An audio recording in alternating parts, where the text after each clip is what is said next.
Hello दोस्तों, मेरा नाम है रहनुमा और मैं आपका स्वागत करती हूँ जीएस स्टडी कॉर्नर पे। दोस्तों, आज हम इतिहास पढ़ेंगे। इतिहास के एक बहुत ही महत्वपूर्ण टॉपिक जो कि आपका बौद्ध धर्म है, उस पर बात करेंगे। उस पर बात करने से पहले मैं आपको बता देना चाहती हूँ, जब आप प्राचीन भारत का इतिहास के बारे में पढ़ रहे होते हैं तो उसमें ये बहुत ही महत्वपूर्ण किरदार निभाता है, क्योंकि आपका बौद्ध धर्म और जैन धर्म से कोई ना कोई क्वेश्चन जरूर बनता है जब भी आप कोई पेपर देंगे। तो जब आपके जिस तरह से आप पेपर देते हैं तो उसमें किस तरह के क्वेश्चन पूछे जाते हैं, या तो आधुनिक भारत से आपके क्वेश्चन आपके आते हैं और आपके प्राचीन भारत से आपके क्वेश्चन आने के चांसेस ज्यादा होते हैं। तो आपका बौद्ध धर्म और जैन धर्म एक ऐसा धर्म है जिससे आपके कई क्वेश्चन आपको देखने को मिलेंगे पेपर में। तो आज हम उसी टॉपिक पर अच्छे से बात करेंगे। इससे पहले मैं आपको बता देना चाहती हूँ कि हमने एक जैन धर्म पर मैं वीडियो बना चुकी हूँ, तो अगर आपने वो वीडियो नहीं देखी है आप उस वीडियो को देख सकते हैं, जिसमें मैंने सारी चीजें बहुत अच्छे से डिटेल से बताई हैं।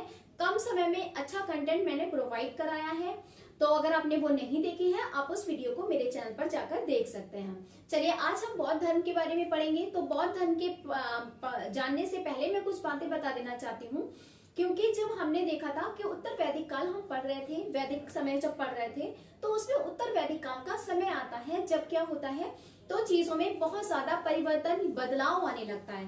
हर चीज में बदलाव देखने को मिलता है, चाहे आपकी आर्थिक स्थिति हो, चाहे आपकी सामाजिक स्थिति हो, या फिर आपकी धार्मिक स्थिति हो, या फिर आपकी राजनीतिक स्थिति हो, तो हर स्थिति में आपको परिवर्तन देखने को मिलता है। उत्तर वैदिक काल के अंत के समय तक क्या होता है, बहुत सारी चीजों में बदलाव आ जाता है। और वहीं उसमें क्या होता है, तरह तरह के आडंबर पैदा हो जाते हैं, अंधविश्वास का जन्म होता है, बलि है, तरह तरह के यज्ञ होने लगे थे। तो उन चीजों की वजह से कुछ जो छोटे समाज के लोग थे वो क्या हो गए थे, तो उकता से गए थे। उसी परिस्थितियों की वजह से उन परिस्थितियों में क्या हुआ, कई संप्रदाय उभर कर आए, समाज में न कई तरह के बदलाव देखने को मिले, जिसमें आपको धार्मिक जीवन में भी कई तरह के बदलाव देखने को मिलते हैं। यानी धार्मिक जीवन से संबंधित कई धर्म उभर कर आते हैं, जो धर्म सुधार भी कह सकते हैं, क्योंकि उन धर्म में सुधार करने के लिए कुछ धर्म का जन्म होता है। उस तरह से हम कह सकते हैं कि नास्तिक संप्रदाय आपको कुछ देखने को मिलते हैं, तो वहीं आपको कुछ आस्तिक संप्रदाय भी देखने को मिलते हैं।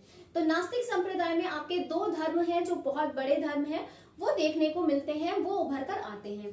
कौन कौन से धर्म हो जाएंगे, तो वो जैन धर्म हो जाएगा। जहां जैन धर्म का विकास हो रहा था तो बौद्ध धर्म का भी विकास हुआ। ये दोनों ही संप्रदाय उभर कर आए 6ठी शताब्दी ईसा पूर्व के पास। ठीक है, चलिए अब बात करते हैं बौद्ध धर्म। तो बौद्ध धर्म की जब बात करेंगे तो इसमें महात्मा बुद्ध का आप नाम जानेंगे, क्योंकि महात्मा बुद्ध एक वही शख्स है, वही इंसान है जिन्होंने क्या किया था, बौद्ध धर्म की विकास किया था, या बौद्ध धर्म के संस्थापक के रूप में इन्हीं को ही जाना जाता है। चलिए, महात्मा बुद्ध के बारे में जानने से पहले इनके बारे में जानने से पहले मैं आपको बता देना चाहती हूँ कि ये जब पहले महात्मा बुद्ध नहीं थे तो इनका जीवन जो था वो जैसे और लोगों का होता है वैसे ही इनका भी जीवन होता था। ठीक है, चलिए अब इन पे बात करते हैं। तो बौद्ध धर्म के संस्थापक की बात करें तो बौद्ध धर्म के संस्थापक कौन हो जाएंगे, तो गौतम बुद्ध हो जाएंगे। और इन्हें क्या कहा जाता है, तो एशिया के ज्योति पुंज और Asia the light of Asia के नाम से भी जाना जाता है। तो लाइट ऑफ एशिया के नाम से किसे जाना जाता है, तो महात्मा बुद्ध को जाना जाता है। चलिए अब देखते हैं तो जन्म की बात करें तो महात्मा बुद्ध का जन्म कब हुआ, तो 563 ईसा पूर्व में महात्मा बुद्ध का जन्म हुआ। उनका पूछा जाता है कि उनका जन्म का स्थान कहाँ था, कहाँ पर उनका जन्म हुआ था, तो उनका जन्म कपिलवस्तु के लुम्बिनी नामक ग्राम में हुआ था।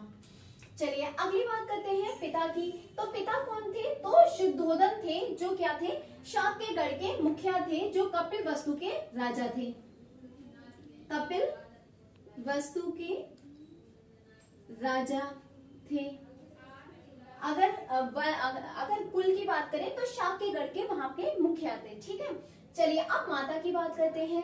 तो इनकी माता का नाम क्या था, माया देवी। माया देवी की बात करें तो जब महात्मा बुद्ध का जन्म हुआ तो उनके जन्म के 7वें दिन ही इनका क्या हो गया, निधन हो गया था।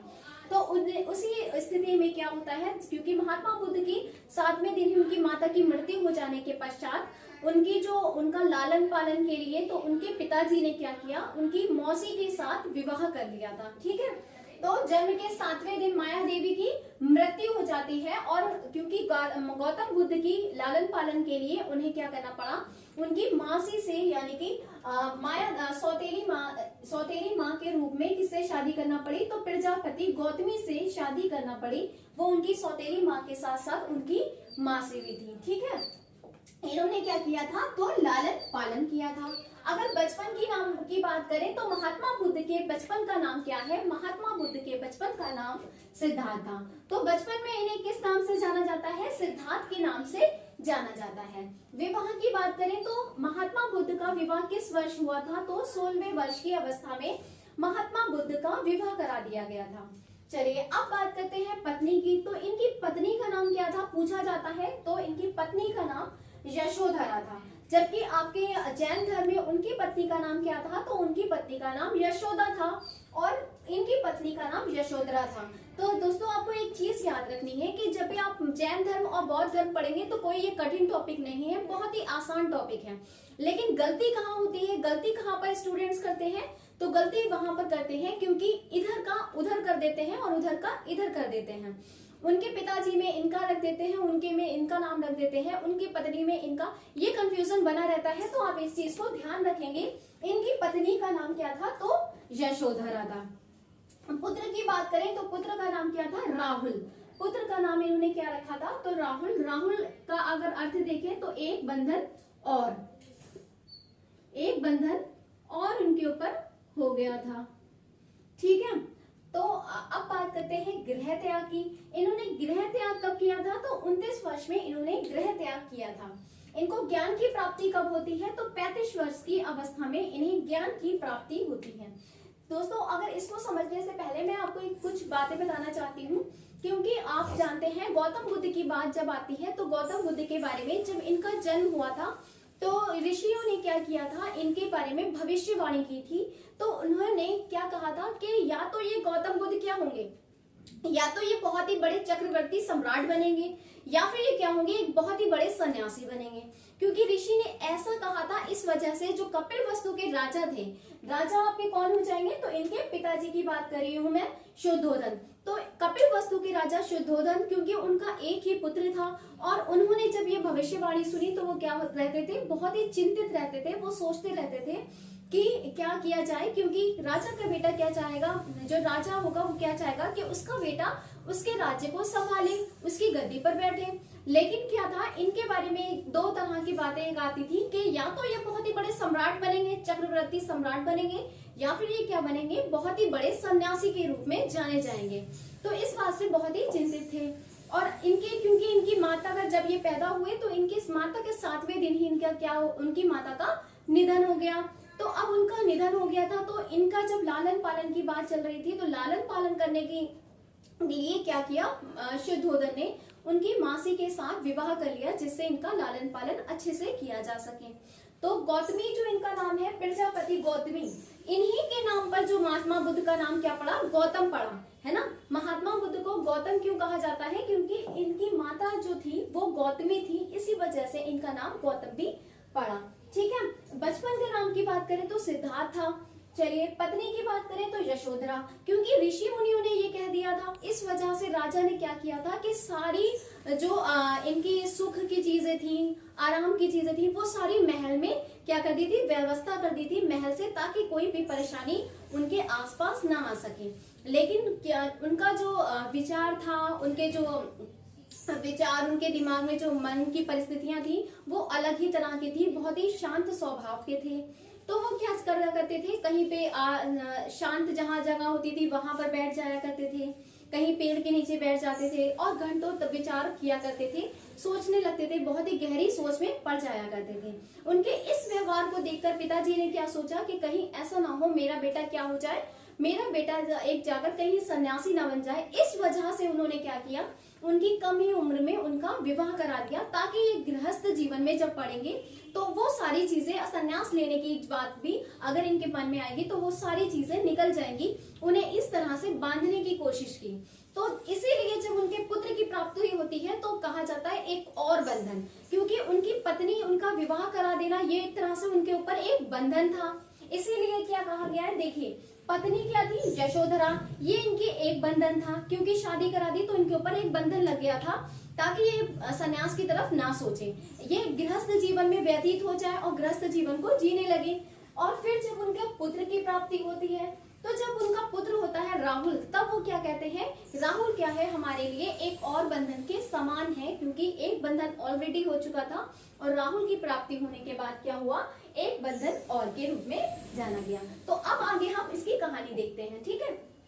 फिर क्या होता है, लेकिन उनके क्योंकि विवाह भी हो गया था, पुत्र भी हो गया था, लेकिन फिर भी उनका दिमाग, उनका विचार उन्हें नहीं रोक सके और उनके विचार उसी तरह से बढ़ते रहे और वो सन्यास के बारे में सोचने लगे। तो इसी में क्या हुआ, 29 वर्ष की अवस्था में उन्होंने सोच लिया कि अब उन्हें क्या करना है, सन्यास लेना है।